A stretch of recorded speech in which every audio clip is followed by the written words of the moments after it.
Primera llamada. Primera llamada.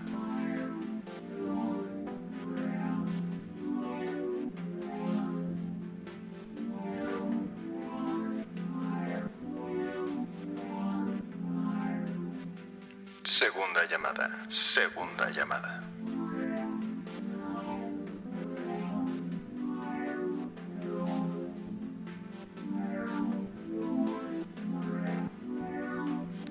Tercera llamada. Tercera. Comenzamos. Hola, bienvenidos a otro episodio más de La Cueva de Dionisio. Espero que hayan tenido un buen mes. Espero que hayan tenido un mes llenos de alegría, de teatro, de introspección. Yo sí. Y en esta introspección quiero aclarar unos puntos antes de comenzar el segundo capítulo de La Cueva de Dionisio. Ya el segundo capítulo. Qué cosa más fuerte, la verdad. Porque un mes se pasa más rápido que, no sé, lo que sea. Pero va muy rápido esto, va muy rápido. Bueno, volviendo al tema. Unas notas antes de continuar con la cueva de Dionisio. Punto número uno, espero que les haya gustado el primer capítulo. A mí sí me gustó. Creo que se puede mejorar varios temas. Uno de ellos son las muletillas. Creo que a su servilleta, le sobraron las muletillas en el primer capítulo. Entonces, vamos a ver si podemos hacer este segundo sin ninguna muletilla.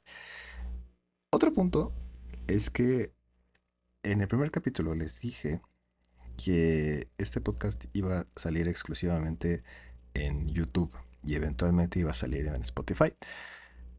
He de confesarme y terminando el primer capítulo no pude evitarlo y lo subí a Spotify. Entonces, pues ya está en Spotify también.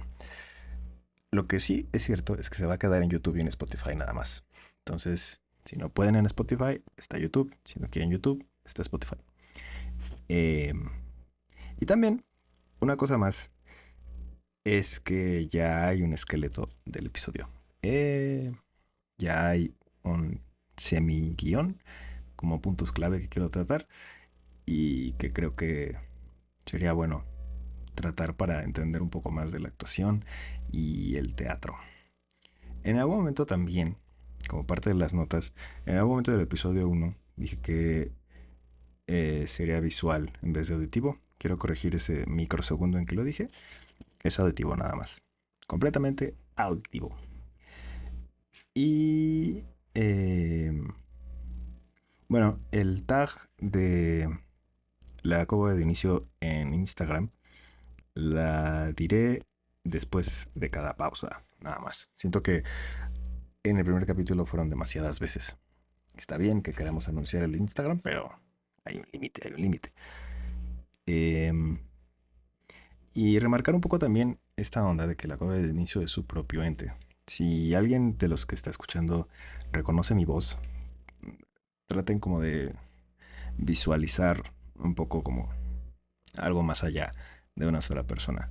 La cueva de inicio es un espacio en donde la gente se puede refugiar del mundo externo con un poco de teoría actoral y teatral, porque el teatro es así de humilde y así de bello y nos regala la teoría para poder analizarla, para poder estudiarla y poder mejorar el arte del teatro y la actuación mediante ella.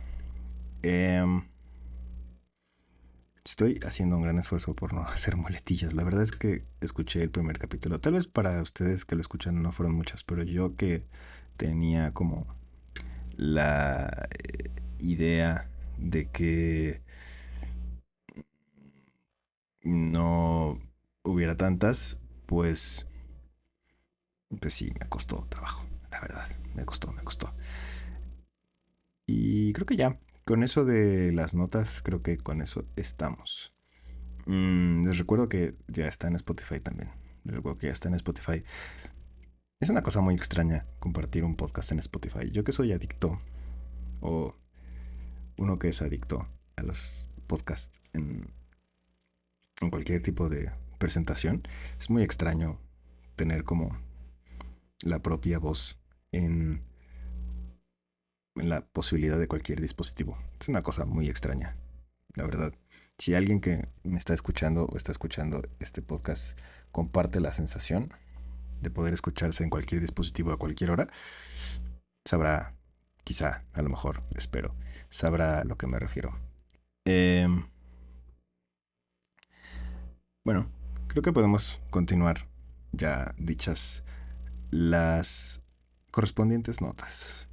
El tema de este segundo episodio lo, lo medité bastante porque Aristóteles decía que cualquier tema puede ser estudiado si es dividido en diferentes microcomponentes, ¿no? Sus diferentes partes pequeñas. Entre más pequeña la parte, más fácil estudiar un tema.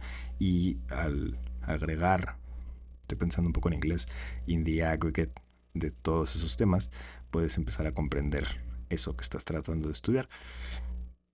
Dicho lo cual, la actuación presenta este problema en que es un tema muy amplio.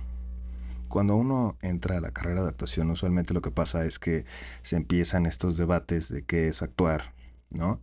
Y en ese debate, pues, se trata de definir qué podría llegar a ser actuar. Hay una definición que se dio en el semestre que estuve en Casa Azul. Y esa definición era el reaccionar a estímulos reales o ficticios como si fueran reales. Ahora bien, la reacción de estímulos es un tema muy debatido. Y muy debatido me refiero a muy desarrollado por Luis de Tavira en su libro Actuar es crear. En Actuar es crear, él dice que reaccionar como tal es una buena, ¿cómo decirlo? Una buena definición, pero no contiene los matices necesarios que podrían definir en su totalidad lo que es la actuación. Porque reaccionar implica un, una espontaneidad en la respuesta. Uno reacciona a tal situación. Y en el teatro la actuación no es completamente espontánea, ya sea en la improvisación, ya sea en otro tipo de teatro que es como más suelto en su desarrollo, quizá podría llegar a caber la reacción. Lo que sí cabe es el dejarse estimular. Eso suena muy raro para los que no se dedican a esto, tal vez, pero pues sí, dejarse estimular por lo que está pasando en escena, por lo que está pasando con el otro, dícese el compañere, le compañere de escena. Entonces, dada esta complejidad de qué podría llegar a ser la actuación, pues es un tema muy amplio y la bibliografía que se necesita para poder llevar a cabo esta, pues sí, explicación, esta definición, es muy compleja y compleja en el sentido de que es muy entramada. Hay muchas definiciones y hay muchos teóricos que ojalá podamos llegar a repasarlos todos o tocarlos todos. Eh, entonces, pues un tema así de complejo creo que es una tarea un poco magnánima para un podcast que apenas va empezando. Y omití esa posible idea como tema. Es una idea muy intrigante, muy seductora de tratar, pero es muy amplia y bastante enredada como para empezar a dilucidar eso. Lo que también me brincó mucho es que en Creativo de Roberto Martínez, sí, es correcto. Diego Rosarín, sí, es correcto, habló de que él veía el podcast como una herramienta para usar este tema kantiano de la razón colectiva. Tal vez el término me está fallando, pero a grandes rasgos es un sinónimo, ¿no? Y como la posibilidad de usar lo que todo mundo conoce y todo mundo, por lo que todo mundo orbita y tratar de eso, ¿no? Y entonces, pues, lo pensé, lo escuché y creo que tiene un punto, en el sentido de que uno puede hablar de muchos temas, pero la utilidad que tengan esos temas en el día a día es una cosa diferente a lo que se plantea en el mundo ideal, ¿no? Tratando el mundo ideal como el mundo de las ideas, ¿no? En el mundo de las ideas quizá cualquier tema tenga su valor, pero en el mundo práctico, pues no todos los temas tienen un valor tan apremiante, ¿no? Un claro ejemplo podría ser la escuela en el sistema educativo formal que tenemos. Y pues eso, no espero, no sé, tal vez si haya alguien, pero no todos pasamos haciendo integrales para comprar la verdura en el súper, ¿no? Entonces, pues ese tema tal vez no tenga tanta relevancia en el día a día. Entonces, pues se me presentaron la posibilidad, las posibilidades de tratar tres temas, como tratando de enfocarlo más a esta practicidad que puede llegar a tener la actuación en el día a día. Tres temas que son los siguientes, se los voy a confesar. La actuación como herramienta diaria, tal cual, así. ¿De qué puede servir la actuación en el mundo cotidiano? La utilidad del teatro en el siglo XXI, qué cabida tiene el teatro en un mundo tan digital, tan avanzado en materia de inteligencia artificial, en un mundo tan rápido como es este, tomando en cuenta definiciones como la de Sigmund Bauman de la sociedad líquida y bla, bla, bla, bla, bla. Y el último, que era ética y disciplina del intérprete y cómo eso presenta una doble vida. Eso es un tema que Stanislavski propone, teórico que seguramente, obviamente, vamos a tocar si queremos hablar de actuación.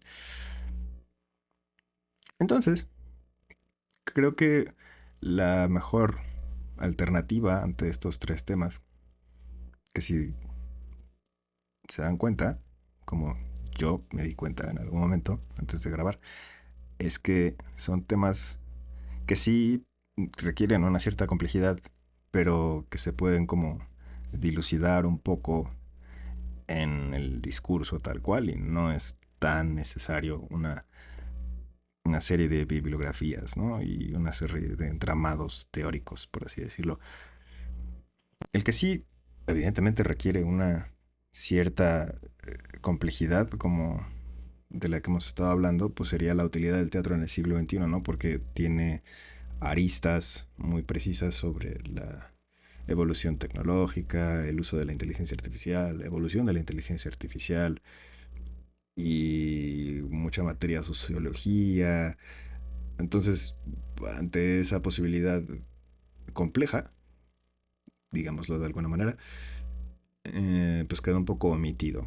No, y además es un tema que no creo que la cueva de Dionisio en su segundo capítulo esté lista para tratar, la verdad. Quizá, quizá la cueva de Dionisio se esté construyendo o se vaya construyendo a partir de los teóricos que vayamos viendo y en esa construcción pues lleguemos a poder como llegar a nuestras propias conclusiones. El primer tema, la actuación como herramienta diaria, pues es un tema que creo que se puede empezar a dilucidar conforme se va hablando de él, ¿no?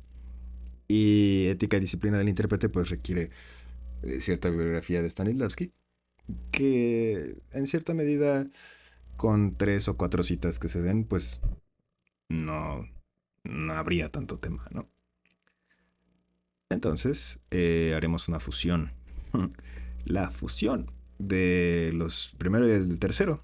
La actuación como herramienta diaria y la ética y disciplina del intérprete y esta doble vida que pretende dar a entender eh, Stanislavski.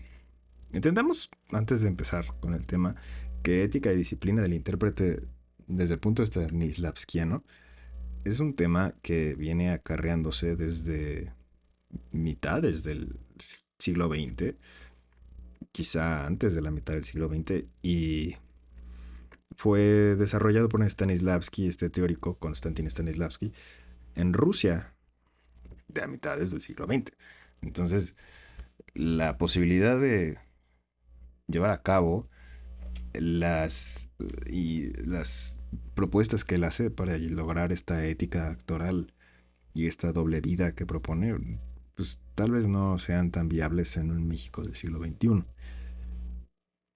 Entonces, lo digo para como dar este contexto y empezar a darnos cuenta que quizá los teóricos actorales llevan un granito de sal en cuanto a que no siempre son tan acertados en el manejo que se le podría dar en el siglo XXI.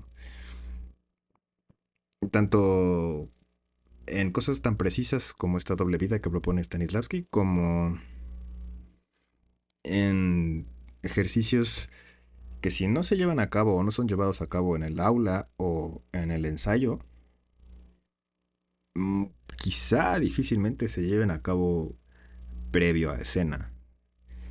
Y tal vez previo a día de función. Porque la vida es así en el siglo XXI. Quizá nos estamos metiendo un poco en esta sociología que no queríamos entrar, pero si tomamos en cuenta la definición de Zygmunt Bauman como una sociedad líquida, dícese de aquella que va a una velocidad tan rápida como el agua, de grandes rasgos, ¿eh? Cualquier sociólogo que me escuche y no esté de acuerdo, por favor, coméntelo. Pero en una ciudad que va tan rápida, pues el capitalismo no permite la pausa. O sea, hay una, ciertamente, y yo creo que se siente en las redes sociales, sobre todo en esa esquina o en esa subcultura de la red social que son las redes como los perfiles de autoayuda. O sea, sí hay una sensación de rapidez en generar dinero, en generar recursos, en sostener un cierto estilo de vida. Y para generar ese estilo de vida que se propone, a veces se siente muy abrumador y va casi idílico, ¿no? Todo esto para volver al tema en que la ética y disciplina que se propone quizá no sea tan viable en el siglo XXI. Aún así, las bases que se tienen para proponer esta ética y disciplina sí lo son. Luis de Tavira los llama las preguntas que propone Stanislavski, ¿no? Más allá de, o cualquier teórico también, filósofo o sociólogo que esté alejado a nuestra época y que quizá no sea tan viable a estas fechas, pues también hay que buscar la pregunta, no la respuesta, y encontrar nuestras propias respuestas a esas preguntas tomando en cuenta nuestro contexto, que es un poco también de lo que va el capítulo de hoy.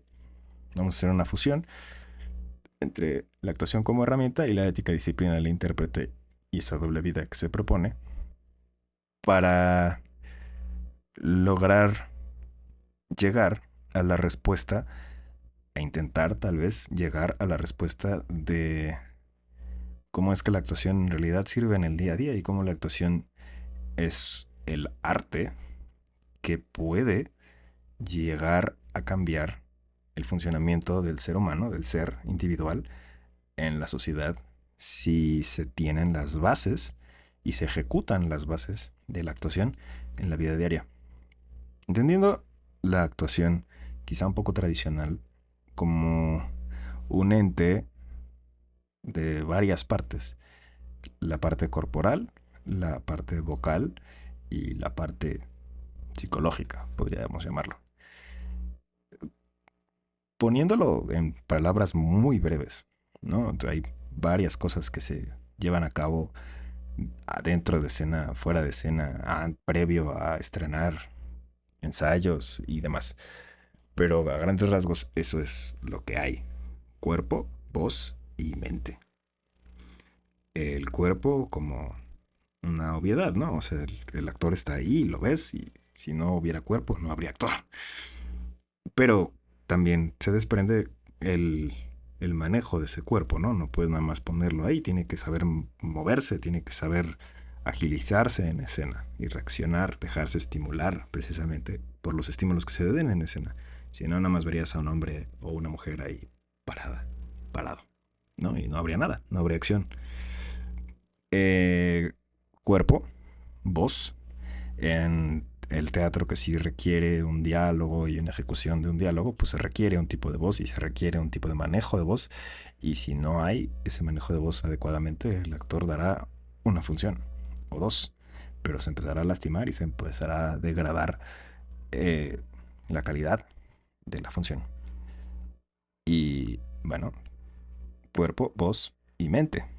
La mente como aquella que retiene los diálogos o normaliza los diálogos y también está dándole sentido a la historia que se está ejecutando o a las acciones que se están ejecutando. ¿Por qué yo voy de A a B?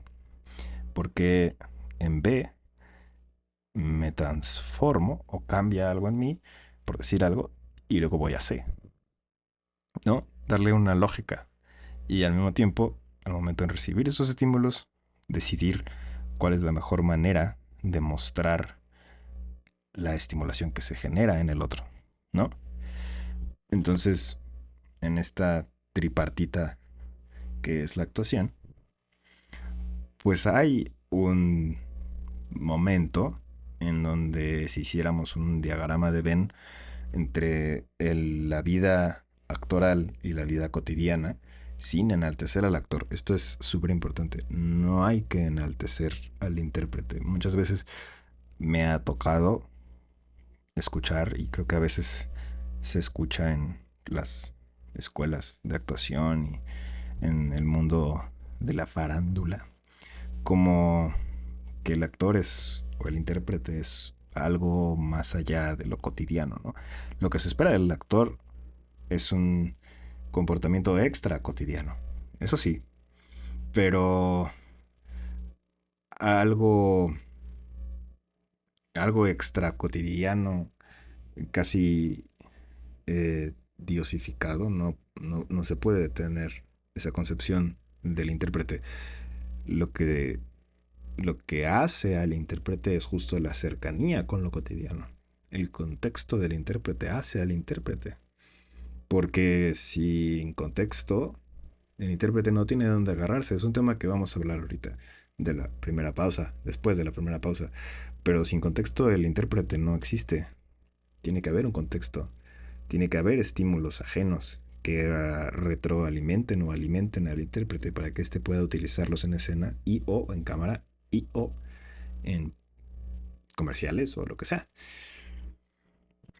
Entonces, sin enaltecer al actor en este diagrama de Venn entre la vida cotidiana y la vida en escena, hay un punto en donde coinciden. Y es que uno puede ser usado para el otro y el otro para el uno. La vida cotidiana puede ser usada para la escena y la escena para la vida cotidiana. El ejercicio, el, sí, el ejercicio, la formación del intérprete en el arte de la actuación puede ser utilizado como herramienta para una mejor ejecución, un mejor desarrollo en el día a día, con el otro ser humano que se ponga enfrente de ti y con esta formación tripartita que se logra en la actuación, ¿no? El cuerpo y la mente y la voz, claramente. Hay una rima un poco involuntaria. Eh, el cuerpo, como mover tu cuerpo, si estás en el metro, si estás en el metrobús, si vas caminando por la calle llena de hoyos y lo que sea, tu cuerpo como transmisor de ciertos, ¿cómo decirlo?, de ciertos trasfondos, ¿no? Si tu cuerpo se maneja de cierta manera, da a entender ciertas cosas. Si tu cuerpo se maneja de otra manera, da a entender otras cosas. Y la manipulación de esos mensajes corporales, pues es una herramienta que se puede sacar de la actuación. Cualquiera que haga teatro físico estará completamente de acuerdo conmigo. Cuerpo, voz, pues eso creo que es un poco obvio, ¿no? Si tú logras mantener la voz, no importa la distancia a la que te encuentres, y logras entender el aparato fonador para que la idea se transmita, en cualquier contexto eso es útil. Si tú entiendes el contexto en el que estás, el ambiente en el que estás y sabes manipular la voz para que el mensaje llegue oralmente hacia el otro, eso en cualquier lado es completamente necesario. Cuerpo, voz y mente. Si uno, como también lo veremos cuando veamos a Stanislavski, entiende que la concentración es parte esencial del actor, y esto os puedo dar un ejemplo, la concentración es parte esencial del actor, uno puede llegar a dominar su concentración e incluso en engrandecer su concentración y llegar así a un estado en el que en determinada tarea hay un, un tipo de concentración completa y la ejecución es mejor en cualquier tipo de tarea si la concentración es completa, si el entendimiento del principio, medio y final de esa acción que se está haciendo es completa, la acción se realiza mejor. Y eso es una herramienta que se aprende en la actuación, que es necesaria en la actuación. Si yo entiendo cómo de A a B puedo llegar de cierta manera, es lo mismo que si yo entiendo que de mi casa al Oxxo se puede llegar de cierta manera. Por decirlo en palabras muy, muy burdas, ¿no?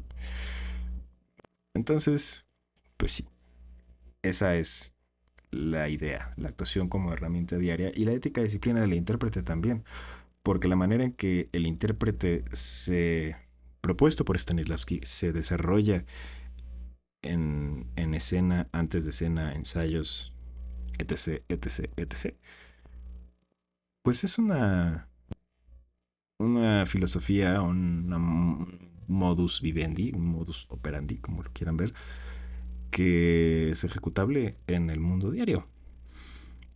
Lo veremos más a detalle, pero por ejemplo Stanislavski propone una división un poco tipo Severance, si alguien ha visto la serie, eh, una división entre trabajo y vida privada, es esa, dando a entender un poco la doble vida que propone, ¿no?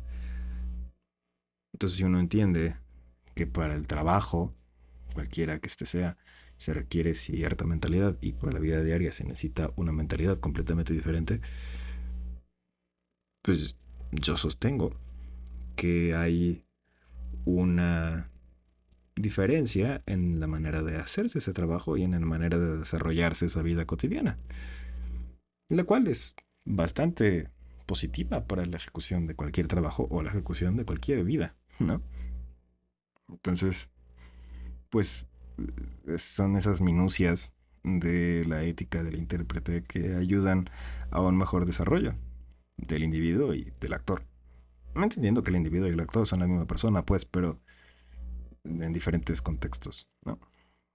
Entonces, pues ese va a ser el tema de hoy, una pequeña fusión de diferentes conceptos.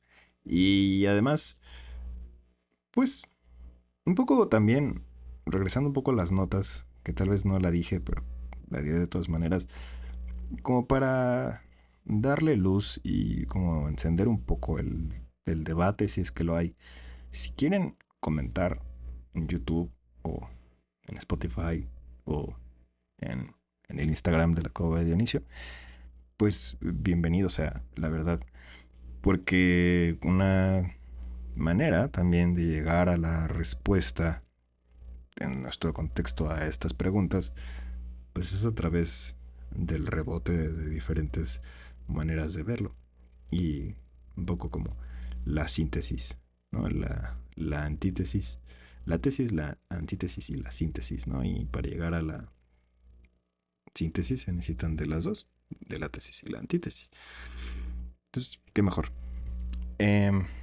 Espero que este episodio salga mejor que el primero. Seguramente sí. Yo creo que en cuestión de muletillas vamos mejor. Y en cuestión de desarrollo. Entonces, después de esta primera pausa, empezaremos esta fusión de temas que creo que más allá de servirle a aquellos que se dedican a esto de la actuación, también les puede servir a aquellos que escuchan y no se dedican a la actuación forzosamente. Y no verlo también como una onda escolar o académica, sino también como algo útil. Que, pues, si algo tiene la actuación, es útil para el ser humano, por lo menos, y la sociedad también. Entonces, después de esta primera pausa, Empezamos.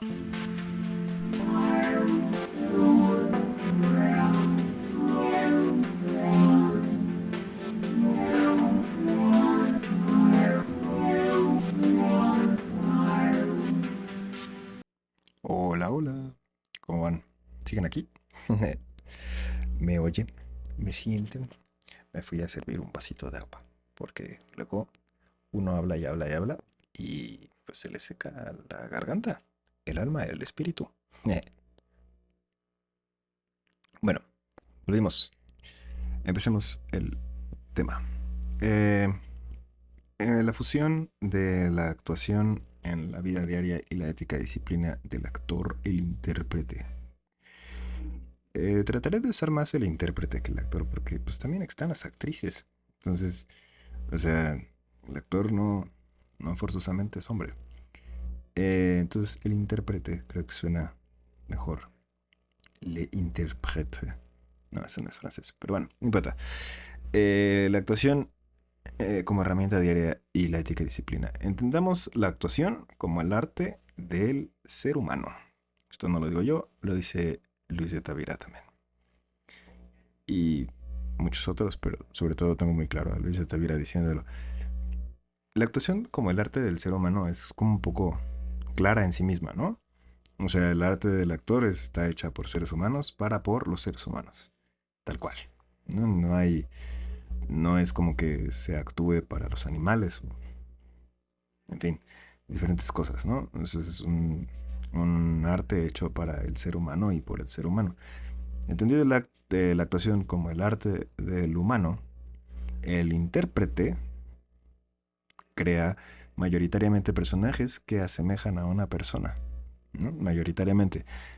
Este es el punto en donde la teoría se encuentra con la realidad. Algo así como el objeto imparable choca contra el objeto inamovible, ¿no? En todas las teorías actorales que devinieron del teatro se vuelven un poco extrañas cuando las enfrentas al mundo del siglo XXI. Porque en el siglo XXI hay algo como Marvel. Sí, sí, Marvel. Y el mundo, el universo cinematográfico Marvel, en donde ya no forzosamente tienes que hacer un ser humano tal cual, no tienes que crear una persona, tienes que crear a un titán de no sé cuánto mida Thanos, pero tienes que crear un titán enorme y morado y de otro planeta y no o Rocket o Mantis o Drax, personas que o entes que no forzosamente tienen que tener características humanas. Thanos, Drax, Mantis sí tienen características humanas, pero Rocket es un mapache, ¿no?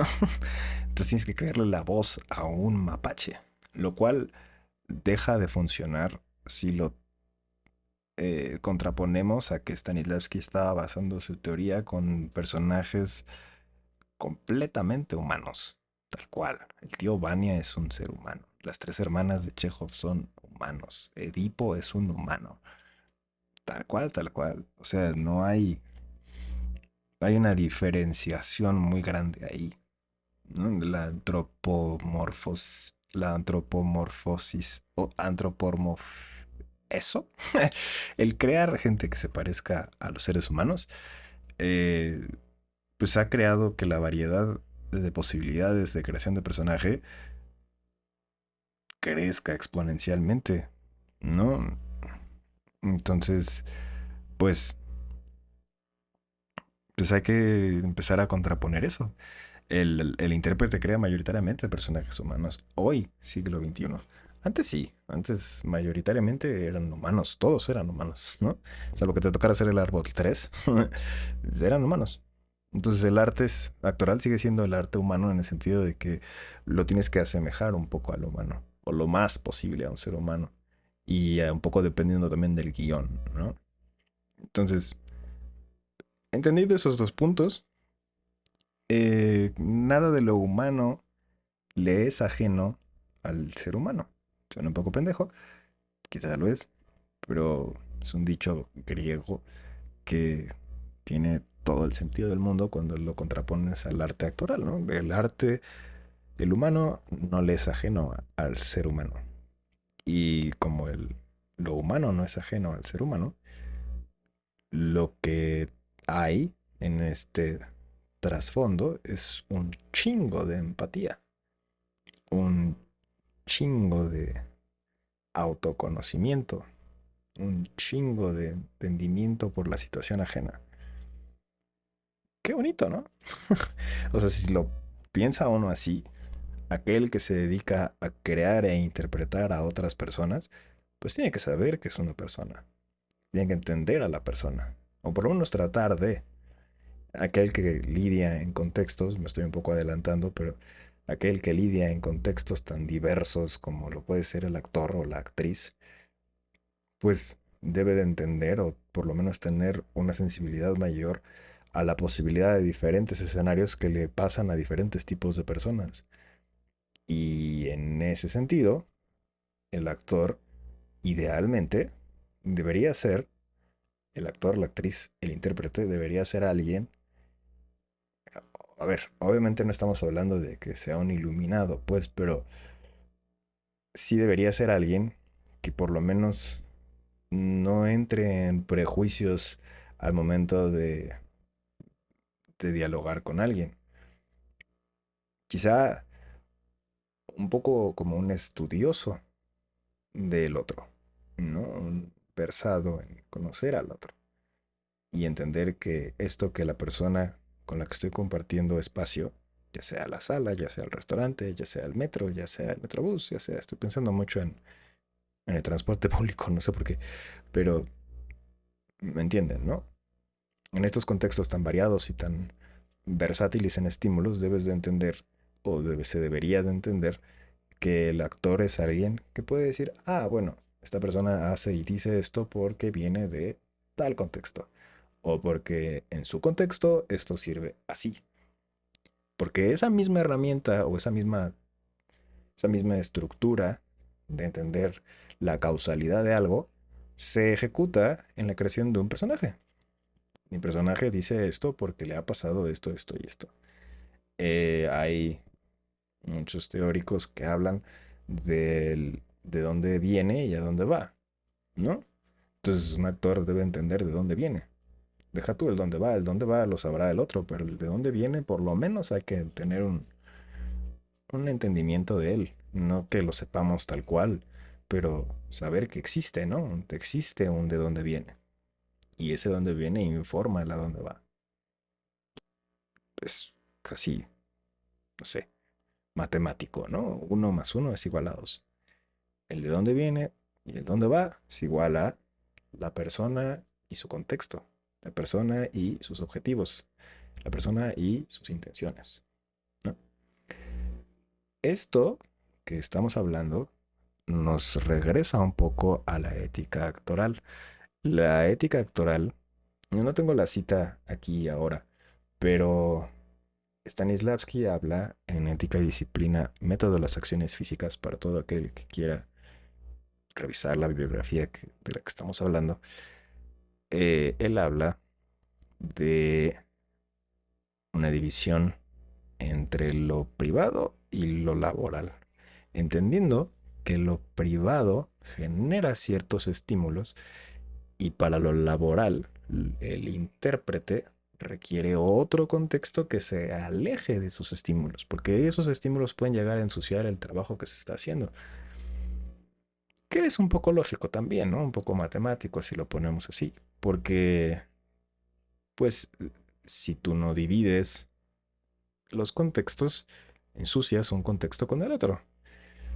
Si tú no entiendes que para el metro se requiere una actitud diferente que la sala de tu abuela, pues vas a empezar a empujar a tu abuela porque no lo dejas pasar al baño, ¿no? O sea, es como, sí, se traspapelan los contextos. Y Stanislavski lo pone en el sentido laboral. Si no entiendes que lo que te está pasando en el mundo cotidiano, volviendo a lo que dijimos en la pausa, antes de la primera pausa, lo cotidiano refiriéndose a lo que pasa fuera de escena, fuera del contexto actoral, no porque el actor sea un dios que vive en el Olimpo.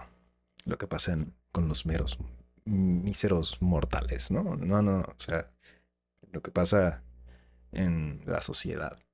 Vaya. Lo que pasa en la sociedad es diferente a lo que pasa en escena, lo que se requiere para la escena, lo que se requiere para el ensayo, lo que se requiere para que al momento de la creación actoral, teatral, escénica, se den ciertas, ciertas químicas entre un actor y otro. Y si tú llegas a empapar el contexto actoral con lo que traes del contexto ajeno, ¿no? El contexto social, pongámosle, ¿no? Acuñemos ese término. El contexto social, si tú lo pones el, en lo laboral, pues no permites que se generen esas químicas porque vienes enredado de este otro contexto social, ¿no? Entonces, volviendo a esto, Stanislavski dice hay dos vidas, la vida actoral y la vida privada. Y una es diferente de la otra, pero como volvemos al punto, qué bonito es que el tema esté hecho en círculos. Como volvemos al punto, si lo laboral es diferente a lo privado, no por eso lo privado no informa a lo laboral en el sentido de que lo privado te da referentes para utilizar en el momento que estés en escena el convivir, el estudiar. Stanislavski proponía mucho esta idea o este ejercicio de que para crear un personaje puedes salir a estudiar a personas en la calle. Un poco peligroso en el día de hoy, pero sí, buscar a alguien en la calle, en un restaurante, lo que sea, y verlo. Detenidamente verlo y estudiarlo. ¿Por qué se siente así? ¿Por qué usa lo que se usa? ¿Por qué está haciendo esto? Con cuidado, con respeto, ¿no? Pero ese es un ejercicio que él proponía. Entonces, lo, el contexto social evidentemente está retroalimentando lo laboral, porque te sirve como ayuda para crear ese personaje que buscas en escena, ¿no? ¿Cómo es que mi no sé, mi hermano puede informarme de cosas que puedo utilizar para crear a Ricardo III, crear a Hamlet, ¿no?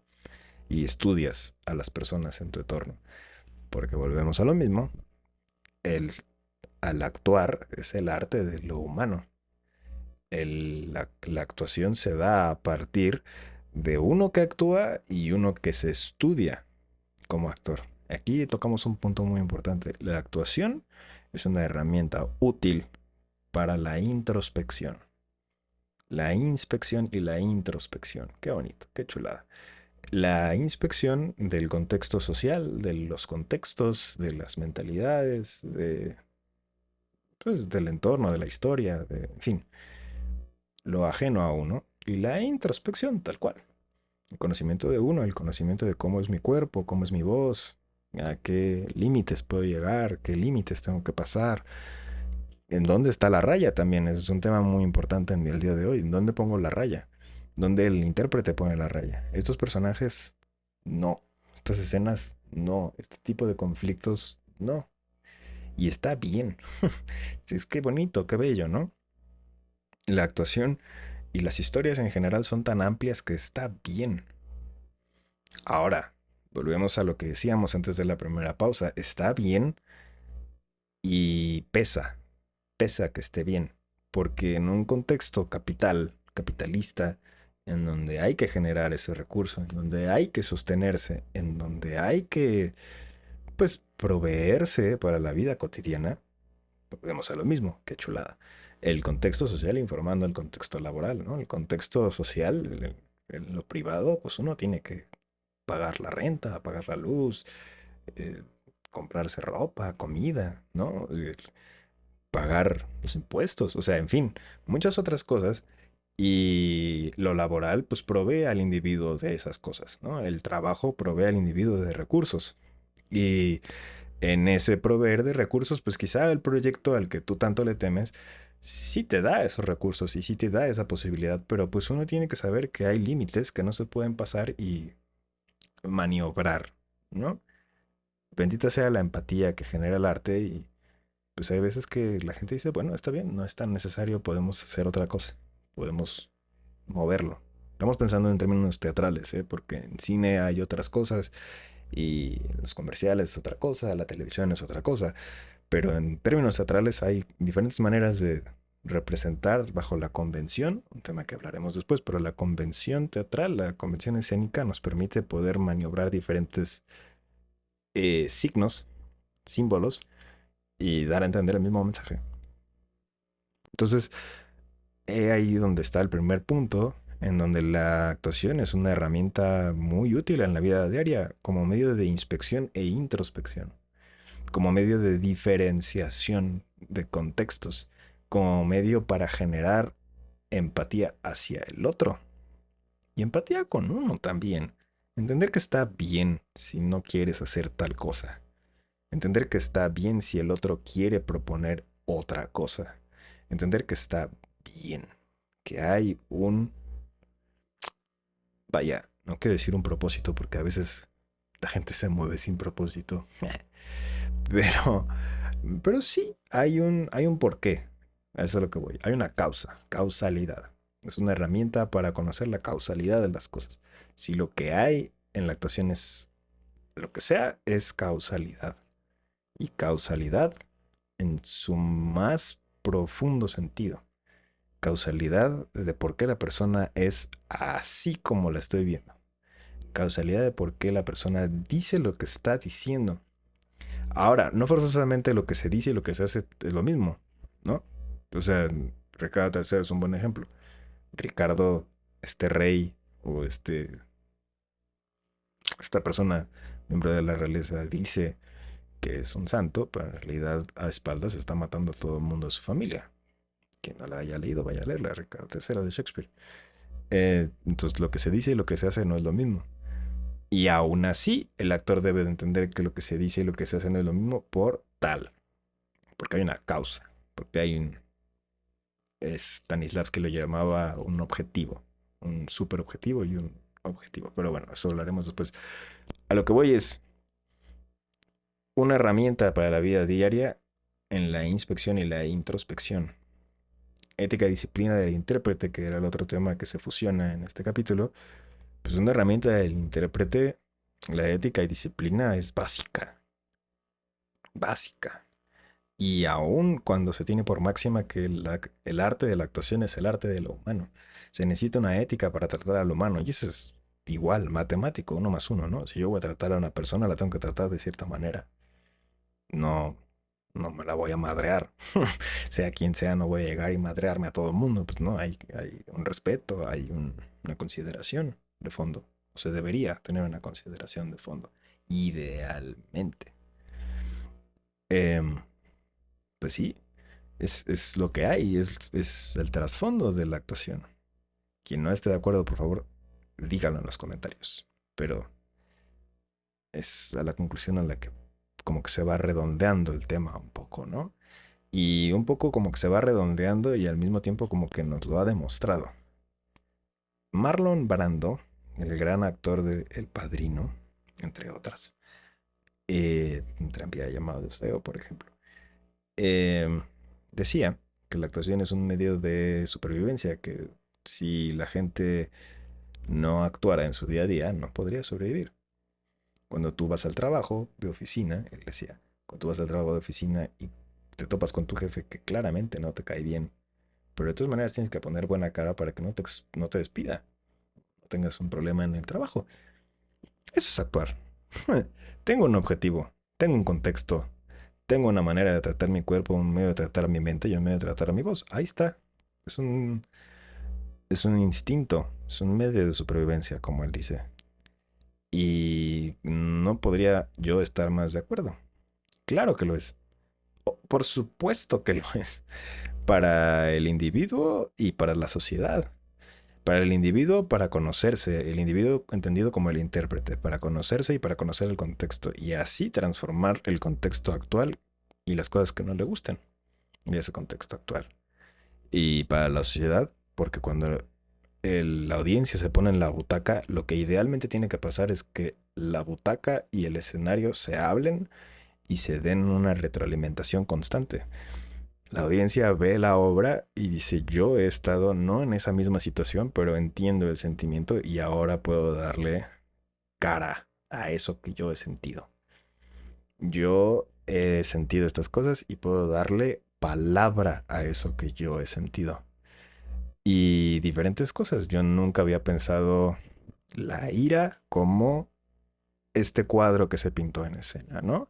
O sea, hay herramientas en la actuación y en el teatro, en el hecho escénico, que pueden cambiar a la sociedad que está presenciando el acto escénico. Y esto se da por diferentes factores, pero en síntesis, muy simplista, pues se da por el ambiente y se da por la exposición a los símbolos y al entretejido que es la escenografía, la dirección, la iluminación, la actuación, el guión, muchas otras cosas. Y no solo como en el sentido de la farándula, ¿no? De la dirección de la iluminación, como todo el arte que va detrás, sino también en la administración, el hombre que te recibe o la mujer que te recibe el dinero cuando pagas tu boleto, cómo te hacen esperar para entrar a escena, o sea, bla, muchos contextos que te sirven para que ese cambio se dé. Y lo mismo, qué chulada. El humano no es ajeno al humano.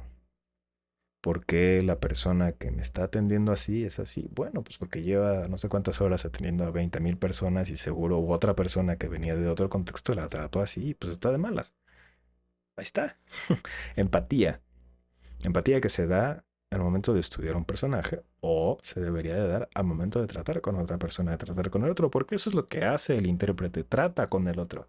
Hay un tratamiento del otro, de uno ante el otro y de uno también, así a secas, pero sobre todo del otro y de uno. ¿Eh? Me enredé yo solo, pero ahí está.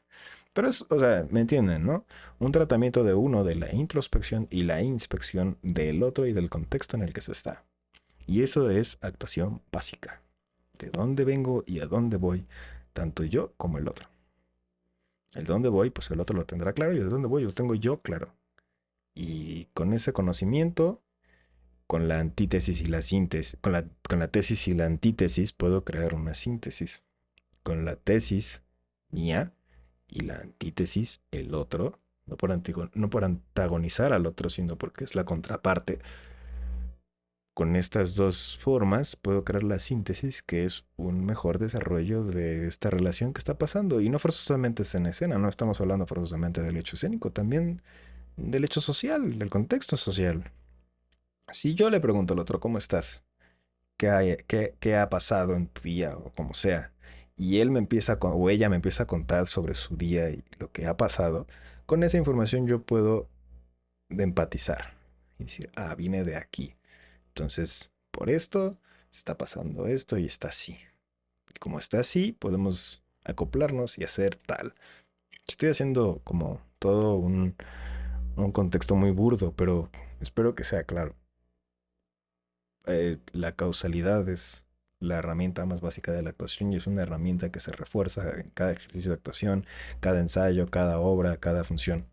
Y si se ejecutara de la misma manera o con el cuidado que se debería de ejecutar en escena en el contexto social, otro gallo nos cantaría completamente. Si hubiera un entendimiento de que el humano no le es ajeno al humano y de que el ser humano está compuesto de contextos y se trata de contextos y del otro, de uno y del otro, de la introspección y de la inspección. Ahí está. Y este es el segundo capítulo, ¿eh? Está fuerte, está fuerte. Pero se entiende, ¿no? Se va desarrollando con más claridad. O bueno, por lo menos yo que lo estoy hablando, se va desarrollando con más claridad. Que, por cierto, en el Instagram, arroba la-cueva-de-dionisio, habrá posts sobre diferentes conceptos de la actuación y tal vez si ustedes van agarrando la bibliografía que se va dando en la cueva de Dionisio, pues creo que se darán cuenta un poco que, pues sí, que hay similitudes, ¿no? Hay similitudes. Está el medio oriental y el medio occidental y aún así hay convergencias entre cada uno, ¿no? Stanislavski puede conectar con Yoshio Ida, que es un actor teórico japonés. Yoshio Ida puede conectar con Grotowski o no, en la manera de hacer teatro Buto, por ejemplo, puede conectar con la manera de hacer un mimo. O, en fin, hay interrelaciones bastante interesantes entre diferentes formas de hacer teatro porque volvemos a lo pinches mismo. Nada de lo humano le es ajeno al humano. Y hay cosas que tienen la misma causa, ¿no? El ser humano. ¿Quién está en escena? Un humano. ¿Quién escribió la obra? Un humano. ¿Quién va a recibir la obra? Bueno, depende, estás en la calle, pues tal vez lo reciba un perro, ¿no? Pero ¿quién va a darle contexto y funcionalidad a esa obra en su vida cotidiana? Es un ser humano. Nada del humano nos es ajeno, o no nos debería ser ajeno, como sociedad, como, como medio artístico, si lo quieren ver así. Quien está escuchando este podcast y se dedica a la actuación como medio artístico, nada del humano nos debería ser ajeno. Y entendido eso, pues la empatía ante otro ser humano es lo que debería de fluir. Nada de prejuicio, nada de... Hombre, que el prejuicio es una cosa natural, ¿no? Es casi como una defensa para que no me haga daño el otro. Pero si el otro viene en el mismo plan y están en sintonía de no hay prejuicios y no hay una causalidad de la por qué estás así o por qué yo estoy así, pues no debería de haber conflicto, porque hay un entendimiento, ¿no? Es la convención mágica de la que vamos a hablar. Hay un entendimiento de las cosas, del contexto en el que estamos. Y el contexto nos acarrea a nosotros dos, yo y el otro, ¿no? Le otre. Entonces, pues sí, es una herramienta para la vida cotidiana y además en el entendimiento de la ética y disciplina como dos contextos diferentes. La ética y disciplina de Stanislavski va por muchas otras cosas también, pero una de las cosas bases es esa, ¿no? El, lo laboral y el contexto social, la vida privada y la diferenciación de esas dos, la antítesis y la tesis. Y pues sí, en estos dos temas, pues una de las herramientas básicas es la causalidad y la empatía. Y la diferenciación también. Pero sobre todo la empatía. Yo creo que yo, narrador de la cova de Dionisio, creo que la empatía es una cosa muy útil. Y en épocas como estas, tan tumultuosas socialmente y políticamente, pues sobre todo ahorita es más útil, ¿no? Entonces, tómalo o déjalo, tómenlo o déjenlo. Pero yo, narrador de la cueva de Dionisio, creo eso y creo que hay mucha bibliografía teórica de la actuación para fundamentar esto que está pasando, esta necesidad de la empatía. Porque así se crean los personajes. Ese es el gran secreto de crear personajes. Un nivel de empatía a los personajes que se están creando. Ni modo, es lo que hay. Y pues eso. Ahorita que regresemos de la segunda pausa. Exacto, de la segunda pausa. Daré un brevario de lo que acabamos de hablar, como más conciso, para que no quede tan en el aire. Espero que algo de lo que estemos hablando como que sirva a aquel que esté escuchando y que se les vayan quedando cosas. A mí, sinceramente, me está pasando que conforme voy uniendo puntos, como que se me va iluminando el seso. Y está muy chido, la verdad. Eh, Nada, me alegra llegar a este segundo capítulo, la verdad.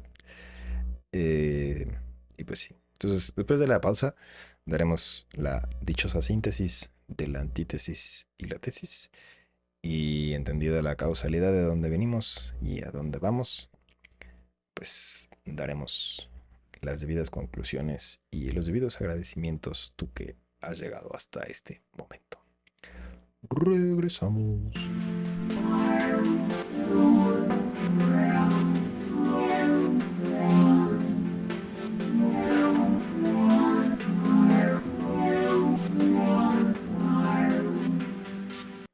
¿Qué pasó? ¿Cómo están? ¿Siguen aquí? Si no se acuerdan, el Instagram es @la_cueva_de_Dionisio para que estén por ahí conversando y echando las buenas vibras. Este podcast está en YouTube y en Spotify. Es que siempre quise hacer eso. Es como anuncio de la radio. En fin, idealmente este podcast debería durar hora y media, pero creo que una horita y cachito está bien, no forzosamente hora y media. Esto vamos aprendiendo conforme vamos haciendo. Así es, así es.